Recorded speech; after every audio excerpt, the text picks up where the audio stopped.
Game time, long ball time, Daily Coppock time. How you doing, everybody? I'm Chet Coppock. Oh yeah, it's time for that Chicago cut steak, or maybe a big rack of ribs right here at my home away from home. Carmichael's, the place for steaks in Chicago, 1052 West on Monroe Street. No build-up required. Who are you supposed to be, Don Ho? Well, I'm telling you, it's 100 degrees outside. So. Speaking of which, it's 100 degrees outside. If we weren't at Carmichael's, I'm sure you'd love to be up at Bourbonnais right now for the Lovie Smith Country Club. Let's be hypothetical. Opening day, the Bears are playing the Atlanta Falcons, and it's 91 degrees outside, which means the temperature on the field is going to be over 100 degrees. Have the Bears taken too soft an approach with this training camp to be adequately prepared for opening day against a terrific Atlanta football team that you know matches up very well with them? They indeed do. You know what, it's tough to say, because now with global warming, I mean, every place is about the same. but you know, when you think about you know, the way that Lovie Smith has gone about the practices and training camp since he's been here, they've had a different approach. I mean, you know, if it's really, really hot outside, they'll go at night. And I think that part of that is the conservation of the body a little bit. You know, was it the same when I was playing? No. When we started out, it was at 9 and 3. It could be 100 degrees outside. Both times you're going to go full pads and you're going to hit at both practices. But things have changed a lot in the league now, and I think a lot of it is because they're afraid to lose expensive players.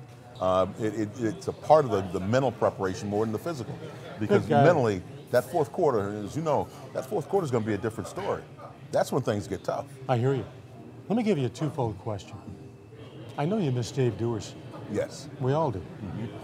Do you believe that Dave's suicide was brought about by football-related head injuries, or do you believe, as I do, that Dave, because of the business failings, the problems with Alicia, his former wife, that Dave had become embarrassed, and he had such pride that for Dave this suddenly became, in his mind, justifiable?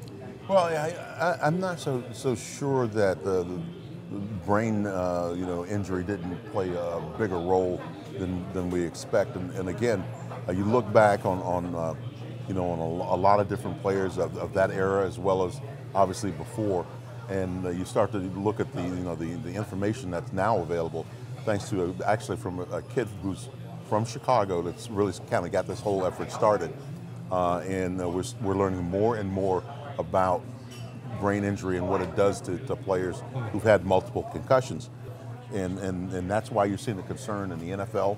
You're seeing a concern in soccer because of the headers and whatnot, you know, and the constant banging of the ball off the head. So it's not just like the collisions in football that it's coming from. With other sports, you know, when you see a basketball player hit his head on that floor a couple times, and he's sitting out a couple of days with a concussion, they've started to take that a lot more seriously. If you had a 15-year-old boy right now, would you tell him, don't play football? No, I wouldn't. I would tell him to play, but you know what? I will guarantee you this.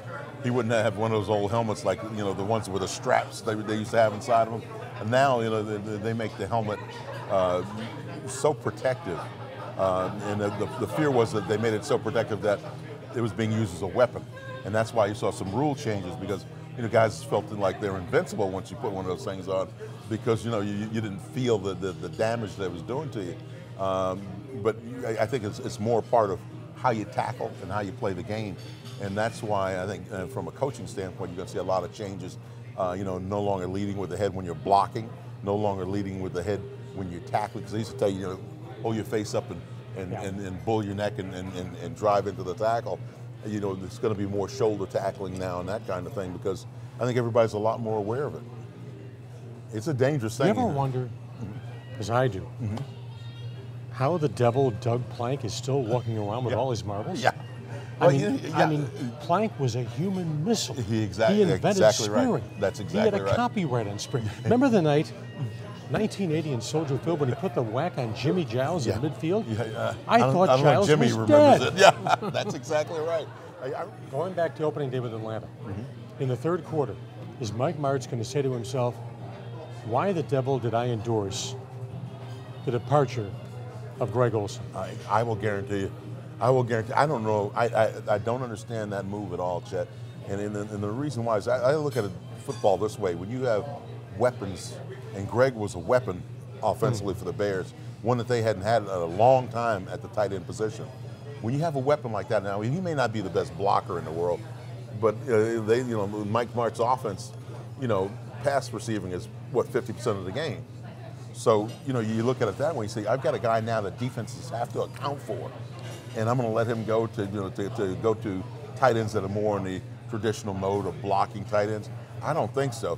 Who will be the more productive wide receiver for the Chicago Bears this year?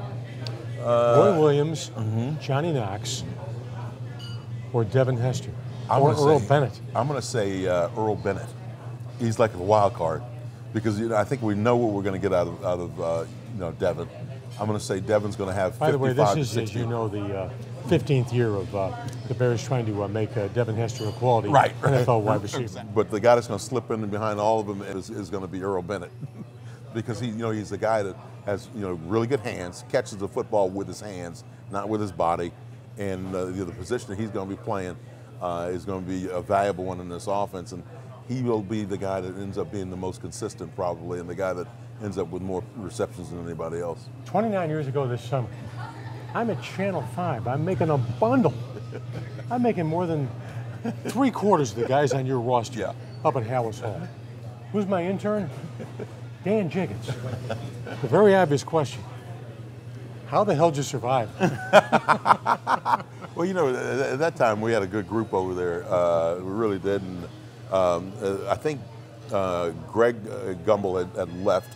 I replaced Greg. Right, exactly. And then imagine that. And then Channel 5 was stupid enough to unload Greg Gumbel to hire me. Yeah, who would have thought? No. You just don't reach out and grab respect. You have to earn it. And that's what Binny's has done over the years. Binny's Beverage Depots throughout the entire Chicagoland area. Unmatched selection, customer service that's going to make you feel like you're at a home away from home. Binny's Beverage Depots, whether it's a party or whether you want that special bottle of wine for the weekend, whatever the case may be. Binny's Beverage Depots, that's where you should do your shopping. Binny's, absolutely unmatched.